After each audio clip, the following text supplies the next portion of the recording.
Bonjour à tous et bienvenue dans cette nouvelle vidéo tutoriel développement Nalios.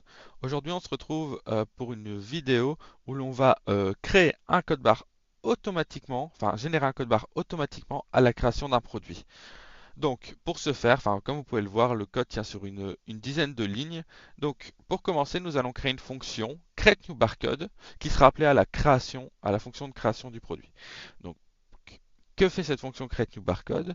Nous avons une current séquence, donc c'est une variable que l'on va générer en fonction, avec un nombre random et que l'on va remplir pour qu'elle fasse 13 chiffres. Donc imaginons si nous avons comme nombre 4, alors le code va rajouter 12 zéros devant, puis mettre un 4. Et ensuite, lorsque ce code barre aura été généré, il est assigné au barcode du produit en question.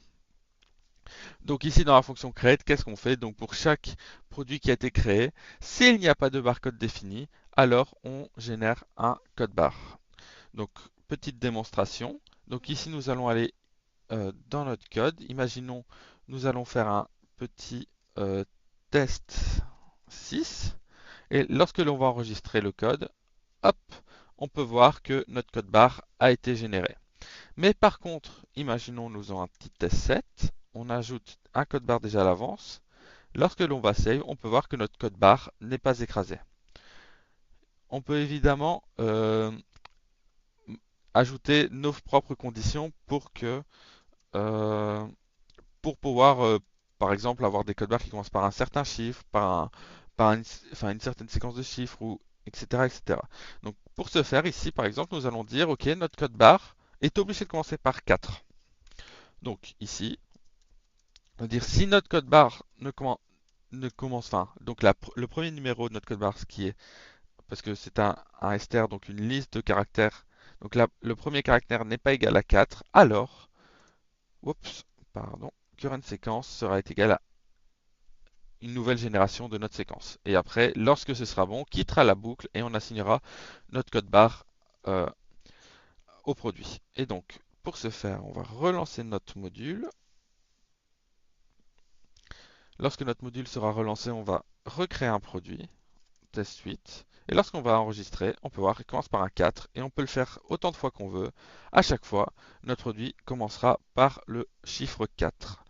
Donc, cela peut être utile parce que dans le standard, vous avez par moment des séquences de code barre. En tout cas, les premiers chiffres désignent une certaine chose et du coup, vous pouvez peut-être devoir éviter ce genre de séquence.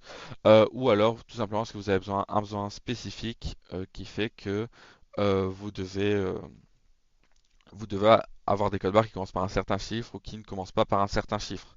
Vous pouvez également, par exemple, ajouter que le code barre soit unique et donc pour ce faire, vous cherchez et dans votre boucle, vous faites ici une recherche. Donc, tant que notre code barre n'est pas dans notre séquence actuelle. Donc, soit via un search count, soit via un simple search ici. Voilà.